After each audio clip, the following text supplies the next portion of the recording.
management. But first, John, you come a little bit up here because you're the project leader. And it comes because one day you said, we need a project leader. And then?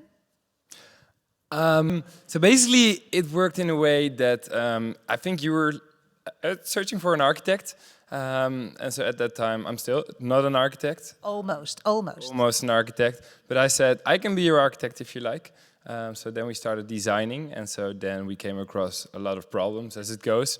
Like, so firstly, there was a plan, but the plan wasn't clear. And then along the way, we discovered, we need a water specialist. We need a sanitation specialist, we need an electrical grid engineer, and so we asked a lot of other people. So on the way, a lot of people jumped in.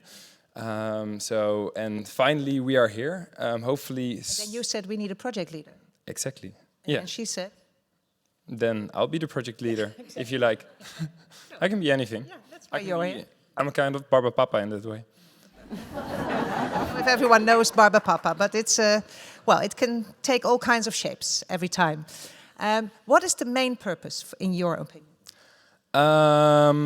In my opinion, the main purpose is that there isn't one purpose. The main purpose is to make it a living cycle. And if you make it only a toilet, or if you make it only a water well, then it's going to be a dead cycle. Then it's not going to be lively. But if you put like all the functions together into one compound, then it's going to live. Then it's going to be lively. People are going to use it. And so for that reason, we also put energy sockets on the exterior of the compound, so people are going to hang over there, chill.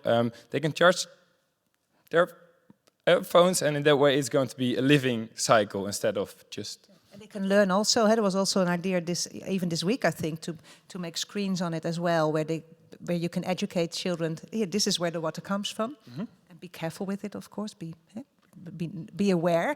Maybe we can sit. We're standing here, but we have a nice couch, so why not? Then I come to you, Vivian, because he already said he's the architect of this, but then you need a lot of more experience, a lot of more knowledge, especially, and you're the engineer. You know about water purification.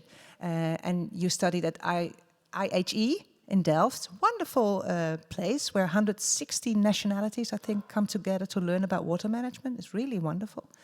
You already passed that, so you're working now at Van Oort. Maybe some people know that. But for this project, were you enthusiastic right away? You thought, okay, I jump in. Yeah, I think for me has been always important to do something else besides my work or my studies. And when I received the email that they were searching for someone to design a purification system, I was doing my thesis for my master's. And the time was really tight, but I was just like, this is a really beautiful initiative. I want to be part of it. And the best way is sharing my knowledge and what I can do. So that was it. And now you're from Colombia originally. So the rural country, not the western cities, but the rural country is something you had in mind right away, I think. Yes, when they asked me about, we need to design a rainwater harvesting system for schools in India, I immediately thought about it as maybe it's not the same, but in Colombia we have all same, not same, but similar necessities, and decentralized solutions are always needed worldwide. So in Colombia it's different. Maybe we have even more water in rivers, but it's also polluted. So this was something that it was always in my mind as well, like remind me of my country. And you both, and together with some other people, maybe we should mention their names as well.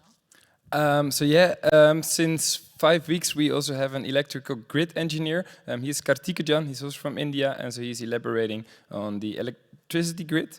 Someone from Nigeria? Yes, as well as Abidemi. So together with Viviana, they've been working on the water purification system. Sadly, she can't be here today because she's still in England, but she will be here online. That's good.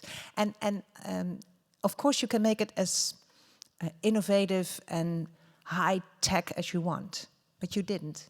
Yes, exactly that was our main goal, I think, to make it traditional, to make it simple, to make it low tech, especially because you can basically put a UFO over there that is basically strange and that is something completely high tech, but the people don't understand it. They can't maintain it. So it's very important that these kind of compounds are low tech, are easy maintainable, and are adaptable to the wishes of the local people as well as the climate over there.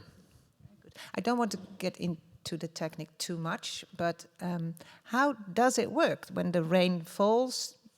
Then it comes into kind of storage, I think, and then because when the sun comes up on it, it can be a lot of bacteria and things. I will try to make it short and not so technical. But basically, if you can see in the video, we have the design of the roof that is in the shape of like a cone. And then in the middle, we have the gutters, which basically collect all the water.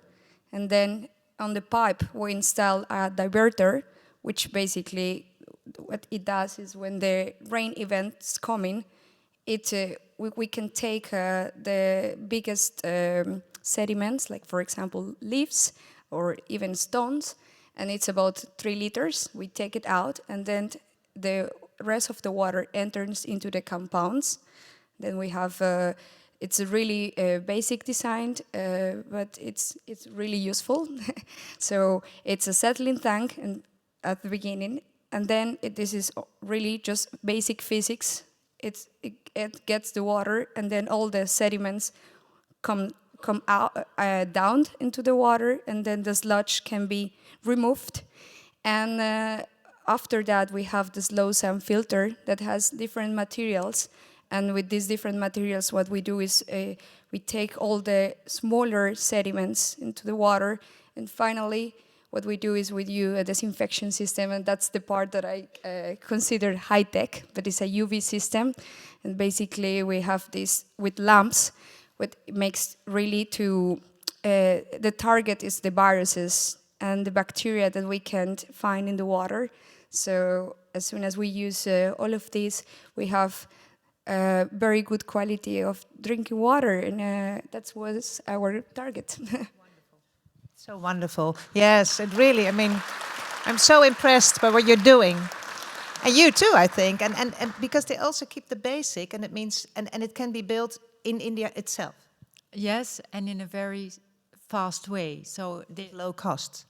it's a modular building. It's like an IKEA package. That was also my wish, that that you have a sort of package with local material, and that you can place it within 2 weeks, so that it can easily placed and very fast next to school. So you can, if the funds are there, then you can have a lot of these buildings in a very short time, and to tackle the water problem in India.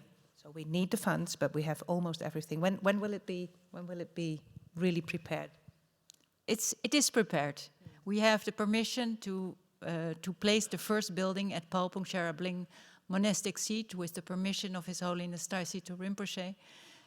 So the funds for the first building are almost there.